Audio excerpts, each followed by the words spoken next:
This is Transformers Prime Beast Hunters Shockwave.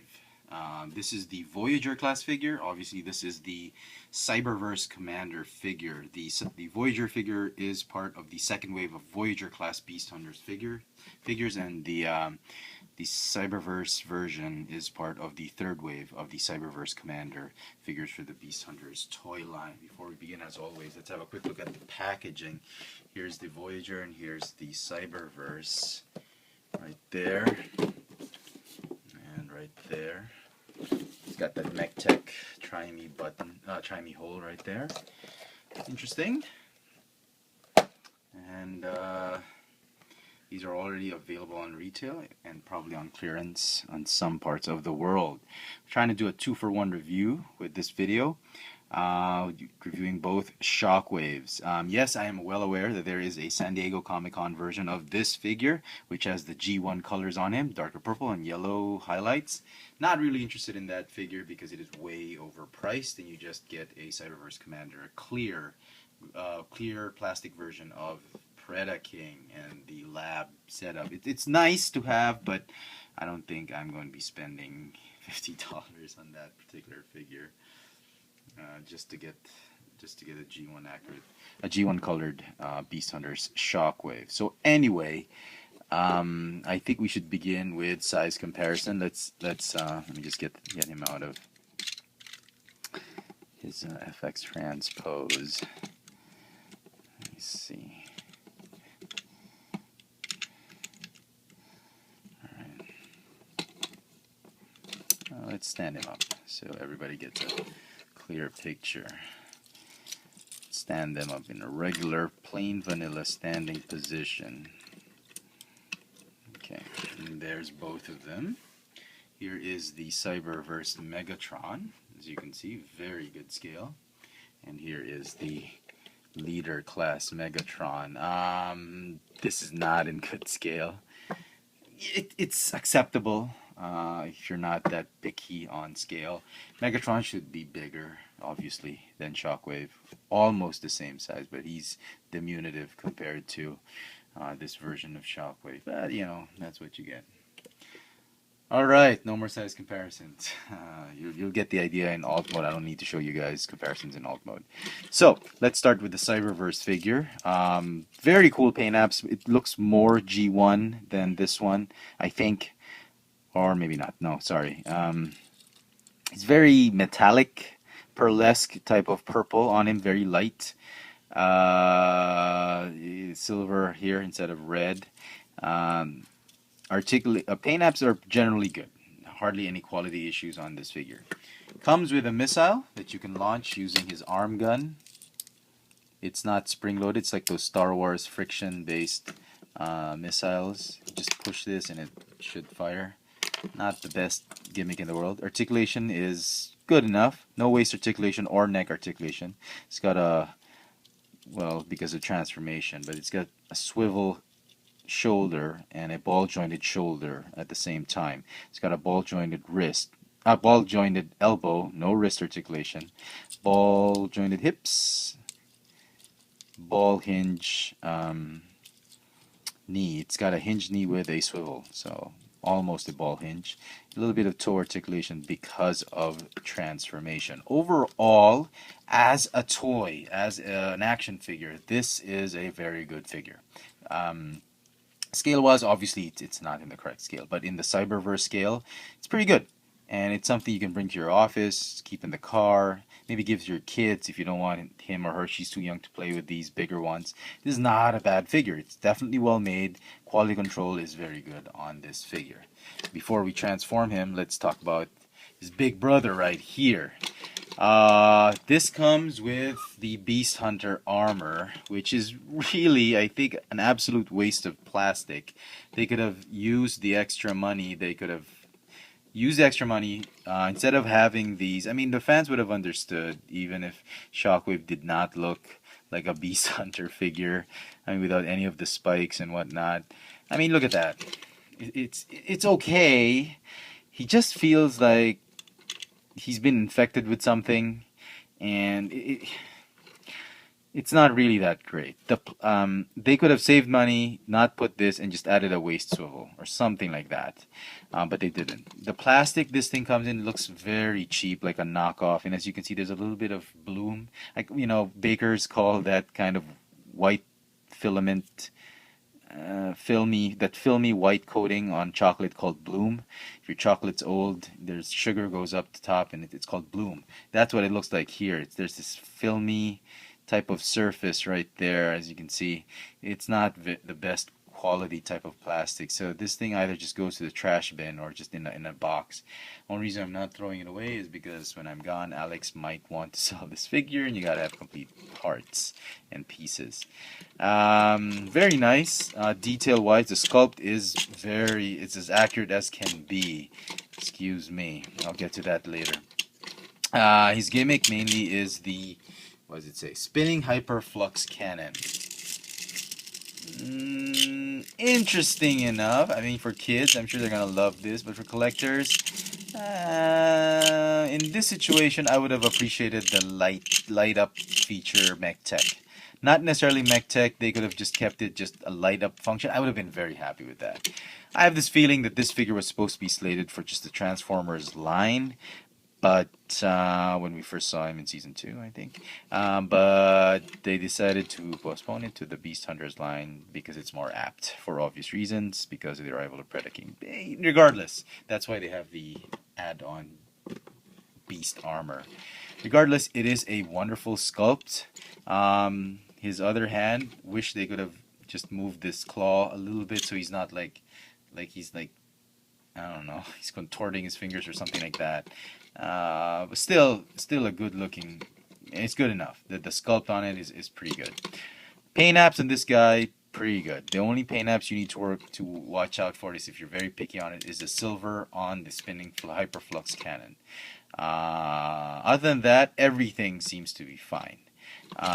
For plastic molding, make sure his eyebrow, or the thing on top of his eye, is evenly molded. There's nothing's thicker than the other. Other than that, it's pretty good. Hardly any quality issues on this one. He comes with one of the treads of the tank treads on his rear wheels. Actually acts like a tube for his hyperflux cannon or gun, which is a nice touch, nice homage to the G1. Very show accurate. Articulation for this figure: it's got a swivel neck, no waist swivel as I mentioned, hinge shoulders with a outward hinge. This one is on a spring. Ball hinge elbow and ball joint wrist, but essentially it's just a hinge wrist because it's very tight.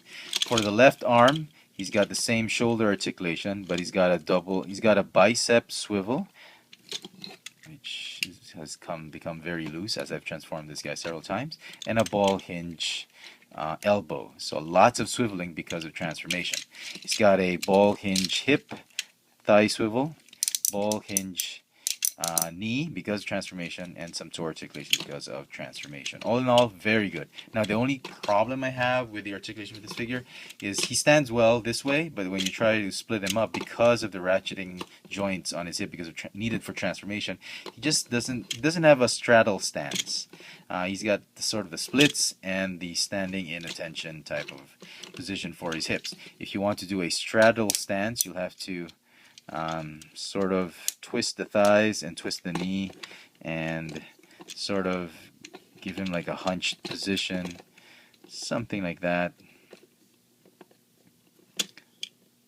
And yeah, and then that's probably as good as it gets, so that when you stand him with Megatron doesn't look so diminutive.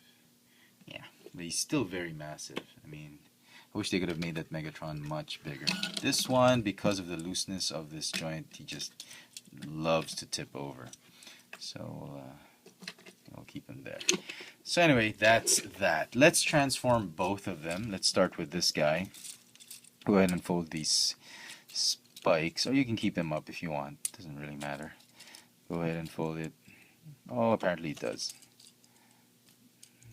Yeah, just you need to fold it down like that. Fold this shoulder right here, and this one attaches in a diagonal position. That these, they sort of sort of stay like that in sort of an angled position, and then you fold these like that. That'll get clearer as you transform this piece.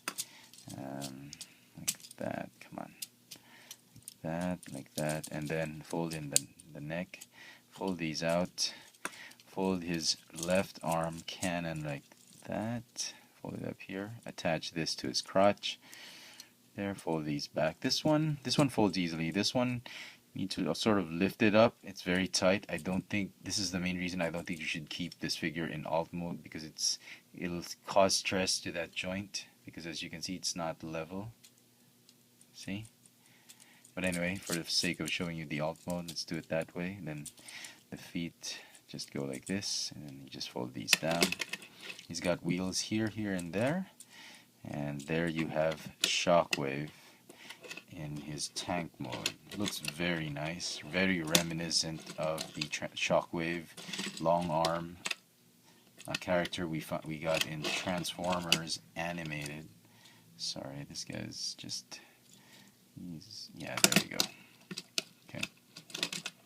So he rolls very well. He actually rolls a lot better than this guy.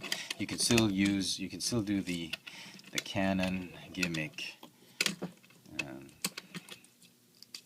Right. This. So still okay. No swivel. It doesn't swivel or anything like that. And come on. And yeah, it sort of rolls. Not that great, but better than this one. So that's the Cyberverse transformation. On to the Voyager class transformation. I think the first thing you need to do is tuck this one in. These tank treads. It's not as difficult as it seems. I mean, in the beginning, once you try and figure out how it goes, it's kind of difficult. But once you figure out how the tread just, yeah, you guys can see it, how the tread just sort of loops around there. And the trick is to align this one, the part that tabs onto the arm, onto that cavity right there. That's the trick. Once you do that, then it's all fine.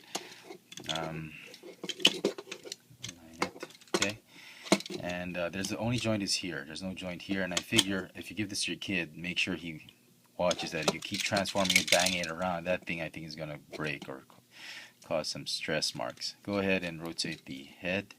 The instructions are pretty clear on what to do for this figure. So clear that they even have extra steps of turning the figure over. I kid you not. There's a couple of steps, 2 steps that says you need to turn over the figure. That's one frame. And the other frame says once you finish the transformation this way, turn the figure over. That's a step. So I guess Hasbro's just being very careful with that. Alright, next thing you want to do, you can do this one last, but for me, because the next step is one of the hardest steps to do, at least on my figure, go ahead and push out the feet. These are very tight. It's tight as a jar cap. Yeah, that's what I wanted to say, as always. Very tight. I mean, this thing is tight. Yeah. And, yeah. That's I think once you've gotten that, everything else is easy peasy. Yeah, go ahead and fold this arm. Now you have to fold this one, parents, if you're helping your kids out. Now this one you have to really attach right here and up to where it stops, because you need that for clearance onto the wheels. Okay, so you need to do that very tightly. This one, just find a way to rotate the thighs this way, and then this way, and then that way, sort of like that, or maybe like this, just a little bit angled. We'll get to that later when we fold it. The whole idea is to just get these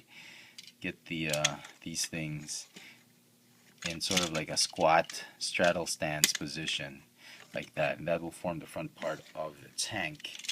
Okay, and then this part, chest piece, just like the Cyberverse, goes there. And there's some tabs right here. The instructions don't tell you what to do with it, but I try to figure it out. It's you sort of angle the thighs so you can sort of put tabs onto those notches and grooves of the thighs like that, so that the thighs lock in place and this thing locks in place. Good luck with that. I hope. It was very difficult in the beginning, but I sort of figured it out. Then what you do is you pull these, come on, pull these panels down like that. Go ahead and fold the arm this way, make sure that the bicep is aligned properly like that. And then this whole tabs onto these double tabs right here. Come on. Okay. And then you just fiddle with the spikes. Go ahead and fold these spikes up, so it gives them a lot more aerodynamism. And that's about it. Why is he leaning on one side? Anyway, so that's Shockwave, the Voyager class in his tank mode. And as I said, he does not roll as well. He should be rolling. I think it's because the wheels are very they don't have a smoother surface, and I'm not on a very smooth surface. They just like to slide and instead of roll. But you know, it's a great alt mode, same as this one. It's a very, very accurate one. I think this one is a lot more accurate to the show than this one. But again, very, very nice. The transformation can be tricky, but you know, once you get the hang of it, it's pretty cool. You can still do the spinning hyperflux cannon gimmick, which is really nice. It doesn't fire, the missile doesn't light up or anything like that, although I wish it would have lit up. So there you go. It's a great figure. Both figures are amazing. If you want scale, this is the one you want to get. This is actually the better figure for me. But if you just want a Shockwave for your kids who can't really do the Voyager as well as you wanted to, you won't want to spend too much for Shockwave figure. And if you're really into the Cyberverse figures, and if you absolutely must get all the Shockwave figures in the world because you're a big Shockwave fan, then you have to get this one as well. But to me, this one is the one that you have to get first before this one. A lot of people have actually been picking this one up despite the price point. I've seen this one flying off the shelf more than this one because he is short packed. In the case of 8 Cyberverse, this one is a case of 4. There's like 2 of them, so not really a big problem when finding this one. So there you go, folks. I hope you've enjoyed my double 2-for-1 review of Shockwave from the Transformers Prime Beast Hunters toy line, the Voyager class, and the Cyberverse Commander scale figure. Catch me on Twitter for my latest toy purchases and upcoming reviews, not just toy purchases. Keek.com for my mini hauls, Instagram for my latest toy sightings here in Manila, and catch my my action figure toy reviews on Chefatron on this channel on YouTube. The FX France channel will just be devoted for vlogs and toy hauls. This has been the Transformers Prime Beast Hunters Voyager class and Cyberverse Shockwave. Thanks for watching.